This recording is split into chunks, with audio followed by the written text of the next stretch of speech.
Now, a campaign group that wants the Chancellor to cut VAT on tourism from 20% to 5% says it would create thousands of new jobs and generate £4 billion for the economy. Well, we do have our fair share of top attractions here in the East Midlands. So what difference would a cut in VAT mean to those working in the tourism industry? Jane Hesketh reports. From stately homes to space centres, the East Midlands has plenty to offer visitors from home or abroad. But having to charge the top rate of 20% VAT makes attractions less competitive than in other parts of Europe. Staffing is affected by it. So if the VAT comes down, more staff will be able to be employed, as well as we don't have to increase our prices. We can actually look into make some reductions, whether it's on food or entry. We want to employ young people in the village, and a lot of, for the hospitality sector, a lot of young people, that's the first place they get work. And it would mean that we'd be able to employ more people, we'd have more cash available to make improvements to services. The campaign to reduce VAT has plenty of cross-party support. 87 MPs want to cut it to just 5%, putting us on a more level playing field with the rest of Europe. Our most popular continental holiday destinations, Spain, France and Italy, charge 10%. In 2011, Ireland temporarily lowered its rate to 9% and recently decided to keep it there.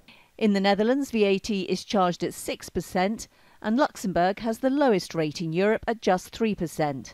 Only Slovakia has across-the-board VAT rates equal to ours, while Denmark tops the European table at 25%. A family of four pays nearly £100 more for a break here than in France.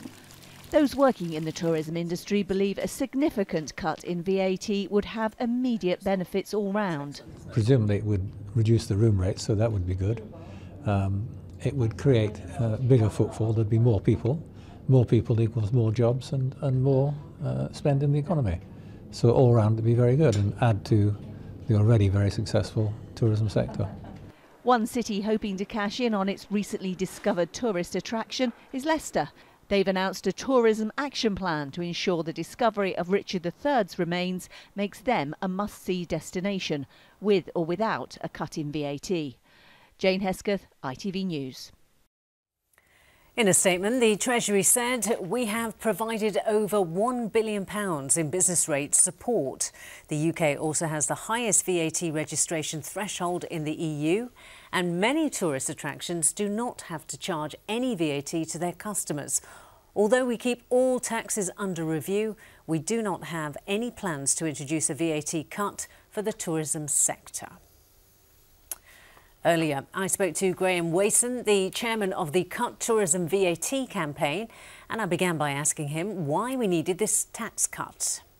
Very simply, the reason is because the VAT is regulated by the European Union, and the EU rules allow member countries to have a reduced rate for tourism. The reason is because tourism is internationally competitive and creates jobs, and because the rules allow that, 25 out of 28 countries in the EU do have reduced rates of VAT.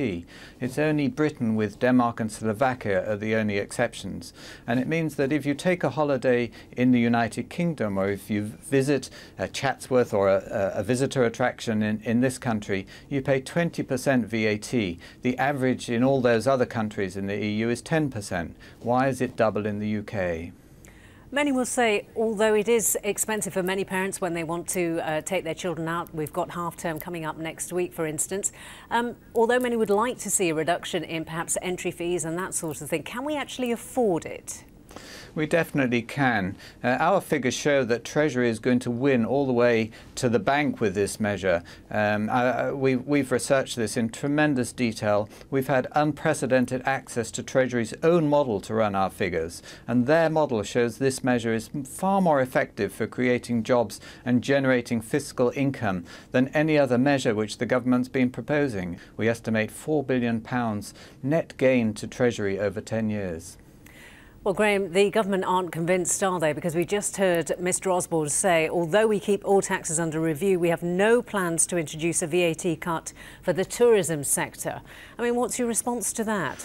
Well, you know, unfortunately, successive governments in this country haven't recognised that tourism contributes 9% to the nation's GDP. 10% of our jobs come from tourism, and successive governments have not recognised it and have had a framework that doesn't allow it to grow in the way that it can. It's crazy that we are taxing British families. We're making it cheaper for them to go abroad and spend in other countries than we are for them to spend at home. And that is just nonsense. We think that slowly we're getting through to governments. They are beginning to hear, but we haven't yet persuaded Mr. Osborne. The Midlands leisure and tourism industry is not competitive and its future is looking bleak. That's according to a campaign group of business leaders and politicians. But it's not our unpredictable British weather or the rising euro exchange rate that's doing the damage. They say it's a problem that can be easily fixed. Andy Bevan explains. A relaxing break is something we all value, but are we getting value for our hard-earned cash? According to one campaign group, in this country we're not. The reason, they say, is because most of our leisure activities are subject to the full force of VAT, currently 20%. Cut Tourism VAT wants the rate reduced to 5% for tourism-based businesses, and its supporters include big hitters like Butlins and Merlin Entertainments, which runs Alton Towers. More than 100 cross-party MPs also favour a cut, as do many smaller operations like the 82-room Moor Hall Hotel and Spa near Sutton Coldfield. An average room rate of £100 bed and breakfast results in actually £83 to the hotel after the VAT has been paid to the Treasury. If there was a reduction to 5%, that room rate would now be £87.50, so that would be a saving of £12.50 on an average room rate. When it comes to hotel accommodation and food served in restaurants, the UK levies the full VAT rate of 20%, but our most popular continental holiday destinations, Spain, France and Italy, charge half that. In 2011, Ireland temporarily lowered its rate to 9% and recently decided to keep it there. In the Netherlands, VAT is charged at 6%, and Luxembourg has the lowest rate in Europe, just 3%.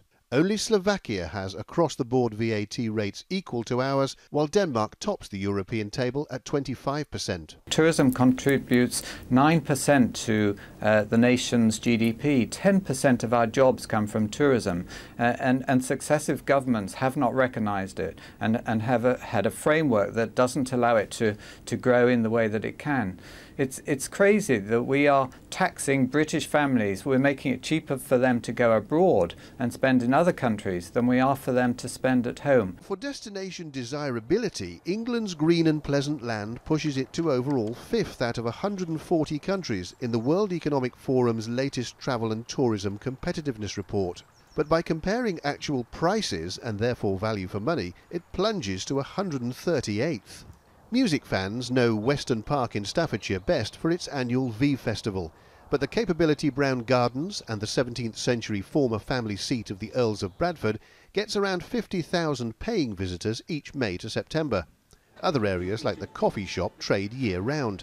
Here, they believe a cut in VAT would mean a lot more customers through the door. Something like this is very much a discretionary, it's a leisure rather than something out of necessity. So I think anything that enables people to feel that there is a little bit more that they can do or enjoy, I think that would have a huge impact. Cut Tourism VAT says increased trade would mean more jobs, pouring more money into the local economy.